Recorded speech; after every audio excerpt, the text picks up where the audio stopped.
ও সম্ভাবনা। সমুদ্র ও উপকূলীয় সম্পদকে টেকসইভাবে ব্যবহার করে অর্থনৈতিক উন্নয়ন, কর্মসংস্থান সৃষ্টি এবং পরিবেশ সংরক্ষণের ভারসাম্য রক্ষা করা হয়। জাতিসংঘের টেকসই উন্নয়ন লক্ষ্যমাত্রা এসডিজি 14, যেখানে বলা হচ্ছে লাইফ বিলো ওয়াটার, এই নীতির ভিত্তিতে আরও সুসংহত করেছে। আজকের দিনে যখন জলবায়ু পরিবর্তন, জীববৈচিত্র্য ধ্বংস এবং মৎস্য সম্পদের অতিরিক্ত আহরণ মানব সভ্যতার জন্য হুমকি হয়ে দাঁড়িয়েছে, তখন সুনীল অর্থনীতি হয়ে উঠেছে একটি ন্যায্য, টেকসই ও ভবিষ্যৎমুখী উন্নয়ন মডেল।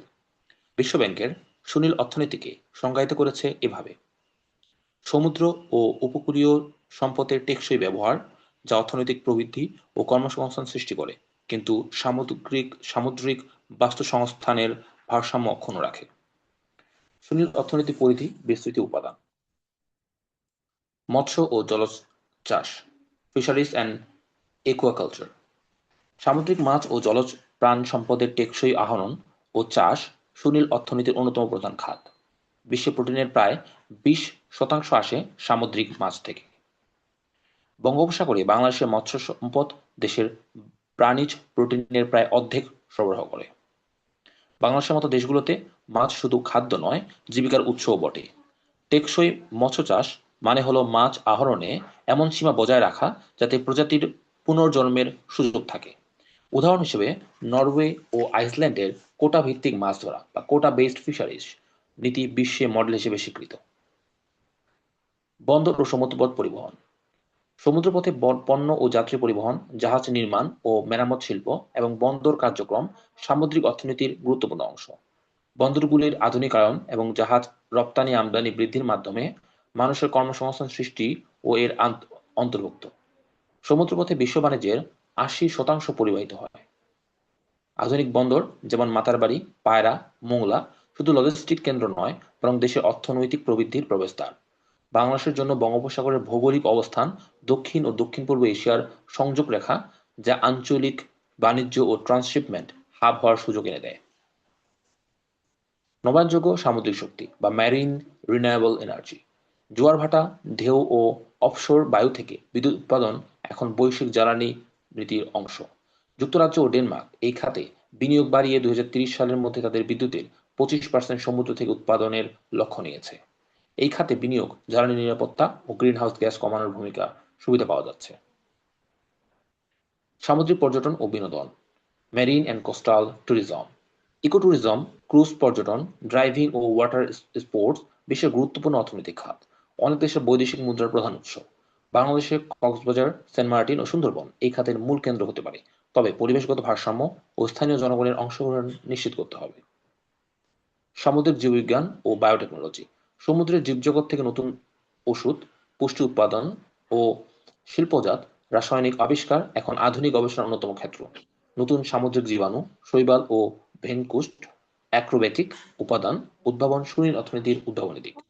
কার্বন ব্যবস্থাপনা: ম্যানগ্রোভ বন, সিগ্রাস ও প্রবাল প্রাচীর পৃথিবীর সবচেয়ে কার্যকর কার্বন সিঙ্ক। এগুলো প্রতি বছর গিগাটন পরিমাণ কার্বন ডাই অক্সাইড শোষণ করে, তাই এগুলোর সংরক্ষণ শুধু পরিবেশ নয়, অর্থনীতির সঙ্গেও সম্পর্কিত। বাস্তুসংস্থান সেবা বা ইকোসিস্টেম সার্ভিস: সমুদ্র উপকূলীয় বাস্তুতন্ত্র যেমন প্রবাল গহ্বর, ম্যানগ্রোভ বন, মসলিনিয়া ঋতুবন্ত বন ইত্যাদি কার্বন সঞ্চয় করে, উপকূল রক্ষা কবচ প্রদান করে ও জীব বৈচিত্র্য সংরক্ষণ করে। এই পরিবেশগত সেবাগুলোকে অর্থনৈতিক ব্যবস্থা অন্তর্ভুক্ত করাই নীল অর্থনীতির উদ্দেশ্য। তাহলে আমরা সুনীল অর্থনীতির পরিধি ও বিস্তৃতি এবং উপাদানের ক্ষেত্রে দেখলাম মৎস্য ও জলজ চাষ, বন্দর ও সমুদ্রপথ পরিবহন, নবায়নযোগ্য সামুদ্রিক শক্তি, সামুদ্রিক পর্যটন ও বিনোদন, সামুদ্রিক জীববিজ্ঞান ও বায়োটেকনোলজি, কার্বন ব্যবস্থাপনা, বাস্তুসংস্থান সেবা। এবার দেখব সুনীল অর্থনীতির লক্ষ্য ও উদ্দেশ্য।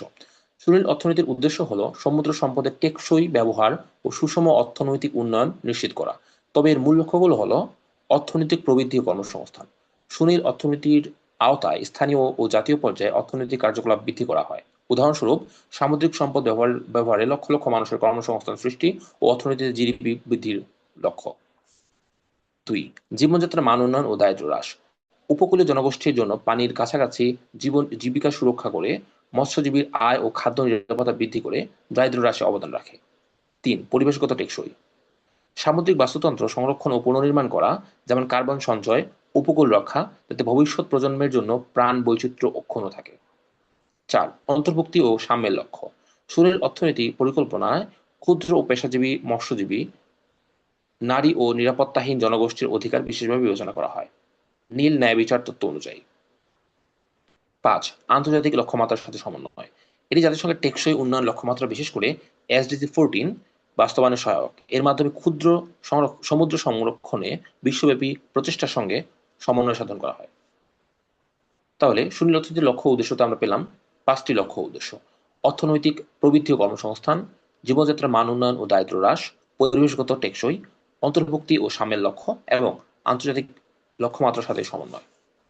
সুনীল অর্থনীতির স্তম্ভ: profit plus people plus planet model এবং triple bottom line of blue growth. সুনীল অর্থনীতির মূল উদ্দেশ্য 3টি স্তম্ভে দাঁড়িয়ে রয়েছে। প্রথম স্তম্ভ হলো অর্থনৈতিক প্রবৃদ্ধি বা প্রফিট, দ্বিতীয় স্তম্ভ হলো সামাজিক উন্নয়ন পিপল, এবং তৃতীয় স্তম্ভ হলো পরিবেশগত টেকসইতা বা প্ল্যানেট প্রফিট পিপল প্ল্যানেট। অর্থনৈতিক প্রবৃদ্ধি: সমুদ্র ভিত্তিক খাতের মাধ্যমে নতুন আয়ের উৎস তৈরি। 2. সামাজিক উন্নয়ন: উপকূলীয় জনগণের জীবিকা, শিক্ষা ও স্বাস্থ্যসেবা উন্নত করা। 3. পরিবেশগত টেকসই: দূষণ হ্রাস, কার্বন শোষণ ও সামুদ্রিক বাস্তুতন্ত্র সংরক্ষণ। জাতিসংঘ, বিশ্বব্যাংক ও ইউরোপীয় কমিশন এই 3টি স্তম্ভকে triple bottom line of blue growth হিসেবে বর্ণনা করেছেন, অর্থাৎ profit plus people plus planet এই 3 সমন্বয়ে প্রকৃত উন্নয়ন। বাংলাদেশের প্রেক্ষাপট ও ব্যাকগ্রাউন্ড। বাংলাদেশ 2014 ও 2012 সালে আন্তর্জাতিক আদালতের রায়ে বঙ্গোপসাগরের প্রায় 1,18,813 বর্গ কিলোমিটার একচেটিয়া অর্থনৈতিক অঞ্চল বা EEZ অর্জন করেছে। উল্লেখ্য, 1982 সালে স্বাক্ষরিত হওয়া জাতিসংঘের সমুদ্র বিষয়ক আইন বিষয়ক কনভেনশন UN ক্লজ, United Nations convention on the law of the sea অনুযায়ী EEZ অর্থাৎ এক্সক্লুসিভ ইকোনমিক জোন বা একচেটিয়া অর্থনৈতিক অঞ্চল হলো উপকূলীয় রাষ্ট্রের মূল ভূখণ্ডের উপকূল হতে সর্বোচ্চ 200 নটিক্যাল মাইল পর্যন্ত বিস্তৃত সমুদ্র অঞ্চল, যেখানে সেই রাষ্ট্রের জীবিত ও অজীব সম্পদ আহরণ, সংরক্ষণ ও ব্যবস্থাপনার একচেটিয়া অধিকার থাকে। এই অঞ্চলটিতে রয়েছে সমৃদ্ধ মৎস্য সম্পদ, গ্যাস ও খনিজের সম্ভাবনা, জাহাজ চলাচলের রুট, পর্যটন ও জীববৈচিত্র্যের বিশাল ক্ষেত্র। বিগত সরকার 2016 সালে ব্লু ইকোনমি সেল গঠন করে, যা 17টি মন্ত্রণালয়ের কার্যক্রমকে সমন্বয় করে। বিগত সরকারের গৃহীত ভিশন 2041 ও ডেল্টা প্ল্যান 2100 এ নীল অর্থনীতি বিশেষ অগ্রাধিকার পেয়েছিল। বর্তমানে বাংলাদেশের মৎস্য খাত জাতীয় জিডিপির প্রায় 3.6% অবদান রাখে এবং প্রায় 1,20,00,000 মানুষের কর্মসংস্থান সৃষ্টি করে। এছাড়া পায়রা ও মাতারবাড়ি বন্দর উন্নয়ন প্রকল্প দেশের বাণিজ্যে নতুন দিক উন্মোচন করেছে। তবে এখনো গবেষণা, প্রযুক্তি ও দক্ষ জনবলের ঘাটতি এবং পরিবেশ দূষণ বাংলাদেশের সুনীল অর্থনীতির বিকাশে বড় চ্যালেঞ্জ হয়ে দাঁড়িয়েছে। বাংলাদেশের প্রেক্ষাপট ব্যাকগ্রাউন্ড দেখলাম 2012 এবং 2014 সালের ঘটনা, এবং 2016 সালে ব্লু ইকোনমি সেল, ভিশন 2041 বাংলাদেশের কর্মসংস্থান। এবার দেখি সুনীল অর্থনীতিতে বাংলাদেশের প্রধান চ্যালেঞ্জগুলো কি কি। 1. পরিবেশ দূষণ: নদীমুখী প্লাস্টিক বর্জ্য এবং শিল্প বর্জ্য বঙ্গোপসাগরে প্রবাহিত হয়ে সামুদ্রিক বাস্তুসংস্থানকে ক্ষতিগ্রস্ত করছে। বাংলাদেশ বছরে প্রায় 8 লাখ টন প্লাস্টিক বর্জ্য উৎপাদন করে, যার বড় অংশ শেষ পর্যন্ত সমুদ্রে পৌঁছে যায়। অবৈধ মাছ ধরায় প্রবাল গহ্বর এবং ম্যানগ্রোভ ক্ষয়ের ফলে সামুদ্রিক জীববৈচিত্র্য হ্রাস পাচ্ছে। এই দূষণজনিত চ্যালেঞ্জগুলো উপকূলবর্তী জনবসতির স্বাস্থ্য ও অর্থনৈতিক ক্ষতির কারণ হয়ে দাঁড়িয়েছে। 2. জলবায়ু পরিবর্তন: বঙ্গোপসাগরীয় ঘূর্ণিঝড়, সমুদ্রপৃষ্ঠের উচ্চতা বৃদ্ধি ও লবণাক্ততা কৃষি ও বসতি উভয়কেই ঝুঁকির মুখে ফেলছে। বিশ্বব্যাংকের অনুমান অনুযায়ী 2050 সালের মধ্যে উপকূলীয় অঞ্চলের প্রায় 13 মিলিয়ন মানুষ জলবায়ু উদ্বাস্তু হয়ে হতে পারে, বা যাকে বলা হয় ক্লাইমেট রেফিউজি। 3. অবৈধ অতিরিক্ত মাছ ধরা: বঙ্গোপসাগরে বেআইনি ও অনিয়ন্ত্রিত মাছ শিকার, মাদক পাচার এবং অপরিকল্পিত অবকাঠামো নির্মাণের কারণে সমুদ্র সম্পদের সুষ্ঠু ব্যবহার বাধাগ্রস্ত হচ্ছে। বৈজ্ঞানিক কোটা নির্ধারণ ছাড়া অতিরিক্ত মাছ আহরণে প্রজাতির বিলুপ্তির ঝুঁকি তৈরি হয়েছে। এছাড়াও সমুদ্র নিরাপত্তা জোরদারে নজর দিতে অর্থনীতি ও মানব বলের সীমাবদ্ধতা রয়েছে। 4. গবেষণা ও প্রযুক্তির অভাব: গভীর সমুদ্র অনুসন্ধান, জৈব প্রযুক্তি গবেষণা ও তথ্য সংগ্রহে বাংলাদেশ এখনো প্রাথমিক পর্যায়ে রয়েছে। Marine GIS, remote sensing, under water robotics ইত্যাদি আধুনিক প্রযুক্তির অভাবে পরিকল্পনা ধীরগতির। 6 প্রাতিষ্ঠানিক সমন্বয় ও নীতিগত দুর্বলতা। সুনীল অর্থনীতি ব্যবস্থাপনায় স্পষ্টভাবে কোনো স্বতন্ত্র কর্তৃপক্ষ না থাকায় একাধিক মন্ত্রণালয়ের অধীনে নীতিগত দ্বন্দ্ব দেখা যায়। পাশাপাশি 17টি মন্ত্রণালয় ও সংস্থার মধ্যে কার্যকর সমন্বয়ের অভাবে নীতিগুলো প্রায় ওভারল্যাপিং হয়ে যায়। ফলে একটি শক্তিশালী ন্যাশনাল ওশেন গভর্নেন্স অথরিটি গঠন এখন সময়ের দাবি। ন্যাশনাল ওশেন গভর্নেন্স অথরিটি এখন সময়ের দাবি। ন্যাশনাল ওশেন গভর্নেন্স অথরিটি এখন সময়ের দাবি। নোট: আইইউইউ ফিশিং বলতে বোঝায় illegal, unreported and unregulated fishing, অর্থাৎ অবৈধ, অনিয়ন্ত্রিত ও অনিয়ন্ত্রিত মাছ আহরণ। এটি বিশ্বের সামুদ্রিক বাস্তুতন্ত্র, খাদ্য নিরাপত্তা, উপকূলীয় অর্থনীতির জন্য একটি গুরুতর হুমকি। তাহলে সুনীল অর্থনীতিতে বাংলাদেশের প্রধান চ্যালেঞ্জগুলো হচ্ছে পরিবেশ ও দূষণ, জলবায়ু পরিবর্তন, অবৈধ ও অতিরিক্ত মাছ ধরা, গবেষণা ও প্রযুক্তির অভাব, প্রাতিষ্ঠানিক সমন্বয় ও নীতিগত দুর্বলতা। এইগুলো বাংলাদেশের জন্য কৌশল ও সম্ভাবনাগুলো কি কি? 1. গবেষণা ও মানব সম্পদ উন্নয়ন। বিশ্ববিদ্যালয়ের সমুদ্র বিজ্ঞান, মেরিন বায়োটেকনোলজি ও সামুদ্রিক প্রকৌশল বিভাগ সম্প্রসারণ, সমুদ্র বিজ্ঞান, প্রযুক্তি ও দক্ষ মানব সম্পদ বৃদ্ধির লক্ষ্যে নতুন গবেষণা কেন্দ্র ও শিক্ষা প্রোগ্রাম চালু করতে হবে। উদাহরণস্বরূপ, খুলনা, বরিশাল ও চট্টগ্রাম বিশ্ববিদ্যালয়ে সমুদ্র বিজ্ঞান ও সমুদ্র প্রযুক্তি ইনস্টিটিউট স্থাপন করে উচ্চমানের প্রশিক্ষণ নিশ্চিত করা যেতে পারে। আন্তর্জাতিক অংশদায়িত্ব ও প্রযুক্তি ট্রান্সফারের মাধ্যমে এই কেন্দ্রগুলোকে দক্ষ করা যেতে পারে। 2. Marine spatial planning, MSP. সমুদ্র অঞ্চলকে বিশেষ খাতে ভাগ করে পরিকল্পিতভাবে ব্যবহার করা, যেমন মাছ ধরা এলাকা, পর্যটন এলাকা ও সংরক্ষিত এলাকা। 3. ব্লু ফাইন্যান্স এন্ড বিনিয়োগ। সেসরের মতো ব্লু বন্ড ইস্যু করে নীল প্রকল্পে অর্থায়ন করা, টেকসই মাছ ধরা, ইকো ট্যুরিজম ও অফশোর শক্তি প্রকল্পে বেসরকারি বিনিয়োগ উৎসাহ দেওয়া। 4. প্রাতিষ্ঠানিক সংস্কার। সুনীল অর্থনীতি নিয়ে নীতি নির্ধারণ এবং সেগুলো বাস্তবায়নের জন্য একটি জাতীয় সুনীল অর্থনীতি কর্তৃপক্ষ বা ন্যাশনাল ব্লু ইকোনমি অথরিটি গঠন করা যেতে পারে, যা 17টি মন্ত্রণালয় ও সংস্থার কাজ সমন্বয় করবে। এই সংস্থা সমন্বিত সামুদ্রিক নীতি পরিকল্পনা তৈরি ও কার্যকর করবে, যাতে সমুদ্র সম্পদগুলোর টেকসই ব্যবহার নিশ্চিত করা যায়। 5. আঞ্চলিক ও আন্তর্জাতিক সহযোগিতা। বিমস্টেক ও বঙ্গোপসাগর পাড়ের দেশগুলোর সঙ্গে সমন্বিত উদ্যোগ বাড়াতে হবে। উদাহরণস্বরূপ, বঙ্গোপসাগর রিসোর্স ম্যানেজমেন্ট কাউন্সিল গঠন করে দূষণ নিয়ন্ত্রণ, অধিকার বন্টন ও অবৈধ মাছ আহরণ দমন করা যেতে পারে। কাস্টমস সহায়তা, জাহাজ সেবা আদান-প্রদান এবং জলবায়ু প্রতিরোধে যৌথ প্রকল্পের মাধ্যমে আঞ্চলিক অর্থনীতি ও নিরাপত্তা সুদৃঢ় করা হবে। 6. বিমস্টেক, আইওআরএ এবং ভারত, মিয়ানমার, থাইল্যান্ডের সাথে যৌথ উদ্যোগে গবেষণা, বাণিজ্য ও দূষণ নিয়ন্ত্রণ করা। 7. পরিবেশ সংরক্ষণ। সুন্দরবন, প্রবাল প্রাচীর ও ম্যানগ্রোভ এলাকাগুলোকে মেরিন প্রোটেক্টেড এরিয়া হিসেবে ঘোষণার মাধ্যমে জীববৈচিত্র্য সংরক্ষণ করা যেতে পারে। 8. স্থানিক সম্পদ পরিকল্পনা। সমুদ্র ও উপকূলীয় অঞ্চলে প্রাকৃতিক সম্পদ সংরক্ষণের জন্য নৌ পরিকল্পনা বা মেরিন স্প্যাটিক্যাল প্ল্যানিং নেওয়া জরুরি। এতে দেশের সমুদ্র ক্ষেত্রে 30% এলাকা সংরক্ষিত অঞ্চল বা মেরিন প্রোটেক্টেড এরিয়া হিসেবে চিহ্নিত করা যেতে পারে। বিভিন্ন ভৌগোলিক অঞ্চলে অর্থনৈতিক কার্যক্রমের জন্য নির্দিষ্ট অঞ্চল নির্ধারণ এবং তদারকির মাধ্যমে সমুদ্র টেকসই ব্যবহার এবং পরিবেশ বিনিয়োগ। সুন্দরবনের মতো গুরুত্বপূর্ণ উপকূলীয় বনাঞ্চল পুনর্বাসন ও সম্প্রসারণ করতে হবে। ক্রমবর্ধমান ঘূর্ণিঝড় ও সমুদ্র স্রোতের ক্ষতি কমাতে 5,000 বর্গ কিলোমিটার সুন্দরবন লাগোয়া অঞ্চলে পুনরুজ্জীবন প্রকল্প এবং জলবায়ু সহিষ্ণু পোর্ট অবকাঠামোর মানদণ্ড চালু করা যেতে পারে। এবং 10. অর্থায়ন ও বিনিয়োগ। সুনীল প্রকল্পগুলোর জন্য তহবিল সংগ্রহ করতে ব্লু বন্ড ইস্যু ও ঋণ প্রতিস্থাপনের মতো উদ্ভাবনী ব্যবস্থার ব্যবহার করা যেতে পারে। উদাহরণস্বরূপ, দেশের বর্তমান মৎস্য রপ্তানি আয়ের একটি বড় অংশ ব্লু বন্ড বা বিনিয়োগ ব্যবহার করে সমুদ্র শক্তি প্রকল্পে বিনিয়োগ করা যেতে পারে।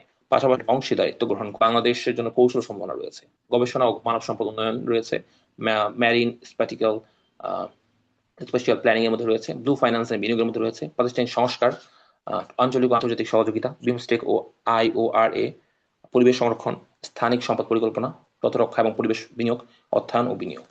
এবার দেখব আন্তর্জাতিক অভিজ্ঞতা কাজে লাগিয়ে আমরা কিভাবে কি কাজ করতে পারি এখানে। প্রথমে কিছু মডেল আমরা অনুসরণ করতে পারি কিনা। সেসেলসের যে মডেলটা সেটা অনুসরণ করতে পারি।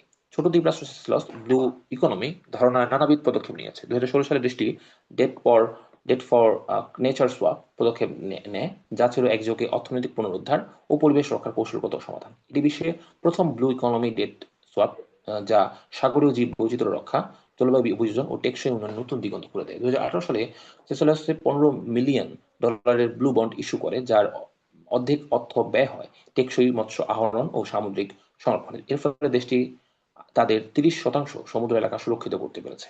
2. ইউরোপীয় ইউনিয়ন মডেল। ইউরোপে সমুদ্রের টেকসই ব্যবহার নিশ্চিত করতে নীল প্রবৃদ্ধি বা ব্লু গ্রোথ নীতি গ্রহণ করা হয়েছে, যা অফশোর নীতি, জৈব চাষ, টেকসই মৎস্য এবং নৌ পরিবহন উন্নয়নকে একীভূত করে, নতুন ইউরোপীয় গ্রিন ডিলের সাথে সামঞ্জস্য রেখে। নৌ পরিবহন ও মালবাহী শিপিং উল্লেখযোগ্য বিনিয়োগের পাশাপাশি সমুদ্র সংরক্ষণে অগ্রাধিকার দেওয়া হয় ইউরোপীয় ইউনিয়নে। 2012 সালে গৃহীত ইউরোপীয় ইউনিয়ন ব্লু গ্রোথ স্ট্র্যাটেজি অনুসারে সমুদ্র খাতে প্রায় 5 মিলিয়ন মানুষ কর্মরত এবং বছরে 650 বিলিয়ন ইউরো আয় হয়। 3. Mauritius model. মরিশাস 2.3 মিলিয়ন বর্গ কিলোমিটার এক্সক্লুসিভ ইকোনমিক জোন ব্যবহার করে মাছ ধরা, পর্যটন ও শক্তি উৎপাদনে জিডিপি এর প্রায় 15% আয় করেছে। মরিশাস উন্নত ক্লাউড চেইন সুবিধা এবং ব্লু বন্ড ইস্যু করার মতো অর্থায়ন পদ্ধতি বিবেচনা করছে। 4. Indonesia model. সরকার টেকসই নীল অর্থনীতির লক্ষ্যে মৎস্য অঞ্চল জোন ভিত্তিক ব্যবস্থাপনা এবং ম্যানগ্রোভ বন পুনর্বাসনে মনোযোগ দিচ্ছে। তদুপরি আবর্জনা পরিচ্ছন্নতা এবং সাগর তীরবর্তী অবকাঠামো উন্নয়নে বিনিয়োগ বাড়ানো হচ্ছে, যাতে সামুদ্রিক জীববৈচিত্র্য এবং পর্যটন শিল্পকে ক্ষতি না করে। ইন্দোনেশিয়া 7,000-টিরও বেশি দ্বীপ নিয়ে সামুদ্রিক জোন ম্যানেজমেন্ট, ম্যানগ্রোভ সংরক্ষণ ও পরিবেশ বান্ধব পর্যটনে বৈশ্বিক সাফল্য অর্জন করেছে। সুনীল অর্থনীতি বাংলাদেশের ভবিষ্যৎ উন্নয়নের অন্যতম স্তম্ভ হতে পারে।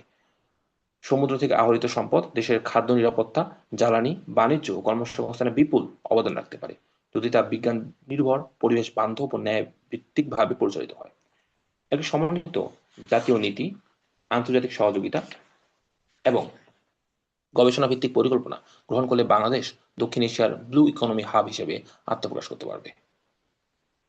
এটিকে এবার একাডেমিক দৃষ্টিকোণ থেকে আলোচনা করা যাক।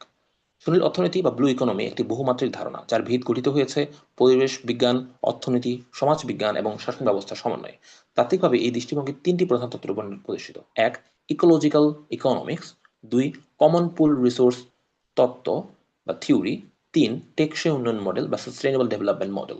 এই 3টি তত্ত্ব মিলিতভাবে ব্যাখ্যা করে কেন সুনীল অর্থনীতি শুধু উৎপাদন ও মুনাফার বিষয় নয়, বরং একটি ভারসাম্যপূর্ণ উন্নয়ন চিন্তা, যেখানে প্রকৃতি, মানুষ ও অর্থনীতি একে অপরের পরিপূরক। প্রথমটি ব্যাখ্যা করা যাক। Ecological economics theory. প্রবর্তক হলেন হারম্যান ড্যালি, রবার্ট কস্টানজা এবং জন মার্টিন্স অ্যালিয়ার প্রমুখ। মূল বক্তব্য হচ্ছে, ইকোলজিক্যাল ইকোনমিক্স এমন একটি তত্ত্ব যা প্রাকৃতিক পরিবেশ বা ইকোসিস্টেম ও অর্থনীতিকে পৃথক নয় বরং পরস্পর নির্ভর বলে মনে করে। প্রচলিত অর্থনীতি বা নিউ ক্লাসিক্যাল ইকোনমিক্স, যেখানে জিডিপি বৃদ্ধিকেই সাফল্যের চাবিকাঠি বা মাপকাঠি ধরা হয়, সেখানে ইকোলজিক্যাল ইকোনমিক্স বলছে অর্থনীতি প্রবৃদ্ধি তখনই টেকসই হয় যখন তা পরিবেশের ধারণ ক্ষমতার ক্যারিং ক্যাপাসিটি সীমা অতিক্রম না করে। রিবাউন্ড ইফেক্ট এর ব্যাখ্যা ব্যাখ্যা এখানে রয়েছে। এই তত্ত্বের মূল ধারণা হলো প্রাকৃতিক সম্পদই প্রকৃত পুঁজি, অর্থাৎ ন্যাচারাল রিসোর্স ক্যাপিটাল গুলোই, যেমন বন, মাটি, পানি ও সমুদ্র শুধু সম্পদ নয় বরং অর্থনৈতিক ব্যবস্থার ভিত্তিও, যাদের ক্ষয় বা ধ্বংস মানে ভবিষ্যতের উৎপাদন ক্ষমতার ক্ষয়। তাই উন্নয়ন মানে শুধু অর্থনৈতিক প্রবৃদ্ধি নয়, বরং পরিবেশগত ভারসাম্য রক্ষা এবং সম্পদের পুনর্নির্মাণ। সুনীল অর্থনীতি এই তথ্যের প্রয়োগটা কিভাবে করা হচ্ছে? সুনীল অর্থনীতি বলছে যে সমুদ্রের প্রতিটি সম্পদ সীমিত এবং পুনর্জন্ম নির্ভর, ফলে মৎস্য আহরণে প্রজাতির পুনর্জন্মের সময়সীমা মানতে হবে। ম্যানগ্রোভ বা প্রবাল ধ্বংস না করে উপকূলীয় পর্যটন উন্নয়ন করতে হবে। নবায়নযোগ্য সামুদ্রিক শক্তি যেমন ঢেউ, বাতাস, জোয়ার ভাটা ব্যবহার বাড়িয়ে কার্বন নির্গমন কমাতে হবে। নবায়নযোগ্য সামুদ্রিক শক্তিগুলো পরিবেশ বান্ধবভাবে ব্যবহার করতে হবে। অর্থাৎ ইকোলজিক্যাল ইকোনমিক সুনীল অর্থনীতিকে শেখায় যে অর্থনৈতিক উন্নয়ন প্রকৃতির সীমার ভেতরেই সম্ভব। 2. কমন পুল রিসোর্স থিওরি। প্রবর্তক হলেন এলিনোর অস্ট্রোম এবং গ্যারেট হার্ডিন। যেই বইয়ে মূলত তারা এটি বর্ণনা করেছেন সেটি হচ্ছে governing the commons, the evolution of institutions for collective actions, Ostrom যেটি লিখেছেন, এবং ট্র্যাজেডি অফ দ্য কমন্স এটি গ্যারেন্ট হার্ডিন লিখেছেন। এখানে মূল বক্তব্য হচ্ছে, এলিনোর অস্ট্রম তার গভর্নিং দ্য কমন্স বইয়ে প্রমাণ করেন যে সম্পদ সবার জন্য মুক্ত, যেমন সমুদ্র, বন, বায়ু, তা যদি নিয়মবিহীনভাবে ব্যবহৃত হয় তবে তা দ্রুত নিঃশেষ হয়ে যায়। এই সমস্যাকে ট্র্যাজেডি অফ দ্য কমন্স বলা হয়। গ্যারেট হার্ডিনের এই তত্ত্বটি জনপ্রিয় করে এলিনোর অস্ট্রন 2009 সালে অর্থনীতিতে নোবেল পুরস্কার পান। সমুদ্র, বায়ু, বন বা নদী হলো কমন পুল রিসোর্স, যা অত্যধিক ব্যবহার বা ওভার এক্সপ্লয়টেশন ও ব্যক্তিগত মালিকানার অভাব সম্পদের অবক্ষয় ঘটায়। সুনীল অর্থনীতিতে এই তত্ত্বের প্রয়োগটা কিভাবে হচ্ছে? সমুদ্র হচ্ছে বিশ্বের সবচেয়ে বড় কমন পুল রিসোর্স, অর্থাৎ এটি কারো একার নয় কিন্তু সবার সম্পদ। ফলে অবৈধ অতিরিক্ত মাছ ধরা, তেল ও গ্যাসের অনিয়ন্ত্রিত অনুসন্ধান, প্লাস্টিক দূষণ এসব সমস্যা দেখা দেয়। করণীয় হচ্ছে সমুদ্র সম্পদ ব্যবহারে রাষ্ট্র, স্থানীয় জনগোষ্ঠী ও আঞ্চলিক সংগঠনের সহযোগিতামূলক শাসন ব্যবস্থা, অর্থাৎ কো ম্যানেজমেন্ট দরকার এখানে। অবৈধ মাছ ধরা রোধে অর্থাৎ আইইউ রোধে লাইসেন্স ও কোটা ব্যবস্থার প্রণয়ন প্রয়োজন। উপকূলীয় দেশগুলোর মধ্যে সমুদ্র সীমা ও সম্পদ বন্টন অতিরিক্ত আঞ্চলিক যে চুক্তি সেগুলো সমন্বয় করা, রিজিওনাল গভর্নেন্স গুলো জরুরি এখানে।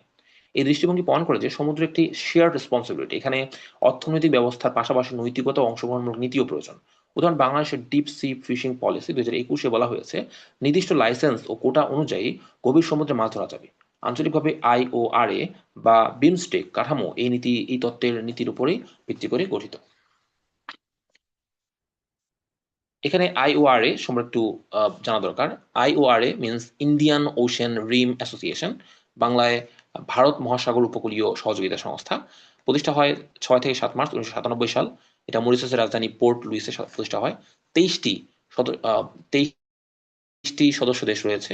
আইওআরএ এর মূল লক্ষ্য হচ্ছে ভারত মহাসাগরীয় উপকূলীয় দেশগুলোর মধ্যে অর্থনৈতিক, প্রযুক্তিগত ও পরিবেশগত সহযোগিতা বৃদ্ধি করা। আইওআরএ প্রথম আঞ্চলিক সংগঠন যা ব্লু ইকোনমি ধারণাকে আঞ্চলিক সহযোগিতা কেন্দ্রবিন্দু করে তোলে। 3 নম্বর যে থিওরিটি সেটা ছিল টেকসই উন্নয়ন মডেল সমূহ বা সাস্টেনেবল ডেভেলপমেন্ট মডেলস। ধারণার উৎপত্তি হচ্ছে বার্ন্ট ল্যান্ড রিপোর্ট 1987 সাল এবং ইউএনএসডিজিস 2015 সাল। এছাড়া রয়েছে ওইসিডি ব্লু গ্রোথ রিপোর্ট, যেটি 2020 সালে প্রকাশিত হয়েছিল, ওইসিডি রিপোর্টটা। সো মূল ধারণা হচ্ছে এই তত্ত্বটি 1987 সালে world commission on environment and development এর বার্টল্যান্ড রিপোর্ট আওয়ার কমন ফিচার থেকে উদ্ভূত। এখানে বলা হয় সাস্টেনেবল ডেভেলপমেন্ট হলো এমন উন্নয়ন যা বর্তমান প্রজন্মের চাহিদা পূরণ করে কিন্তু ভবিষ্যৎ প্রজন্মের সুযোগ নষ্ট না করে। এই মডেলের 3টি স্তম্ভ রয়েছে: অর্থনৈতিক, সামাজিক এবং পরিবেশ সংরক্ষণ। অর্থনৈতিক স্তম্ভ হচ্ছে উৎপাদন, কর্মসংস্থান ও আয়ের ধারাবাহিকতা। সামাজিক ন্যায্যতা হচ্ছে জনগণের অংশগ্রহণ, দারিদ্র হ্রাস এবং ন্যায়সঙ্গত সম্পদ বন্টন। এবং পরিবেশ সংরক্ষণ হচ্ছে প্রকৃতি ও জীব বৈচিত্র্যের ভারসাম্য রক্ষা। শুনুন অর্থনীতিতে এই নীতির প্রয়োগ কি। অর্থনৈতিক দিক হচ্ছে মৎস্য, বন্দর, পর্যটন ও নবায়নযোগ্য শক্তির মাধ্যমে আয় বৃদ্ধি। 2 নম্বর হচ্ছে সামাজিক দিক, উপকূলীয় জনগণের কর্মসংস্থান ও শিক্ষার সুযোগ। 3 হচ্ছে পরিবেশগত দিক, জীববৈচিত্র্য রক্ষা, দূষণ নিয়ন্ত্রণ ও কার্বন শোষণ। এই 3টি স্তম্ভের ভারসাম্যই ব্লু গ্রোথ স্ট্র্যাটেজি ও ব্লু জাস্টিস ধারণার মূল ভিত্তি, যা ইউরোপীয় ইউনিয়ন, সেসেলস, নরওয়ে তাদের নীতিতে গ্রহণ করেছে। এর মাধ্যমে আমরা শেষ করে ফেললাম ব্লু ইকোনমি এর প্রাথমিক আলোচনা এবং মোটামুটি ইনডেপথ আলোচনাও করেছি আমরা। এবং এরপরে আমরা বাংলাদেশ রিলেটেড বা আন্তর্জাতিক রিলেটেড অন্য কোনো পডকাস্টে আবার দেখা করবো ইনশাল্লাহ। আল্লাহ হাফেজ। আসসালামু আলাইকুম।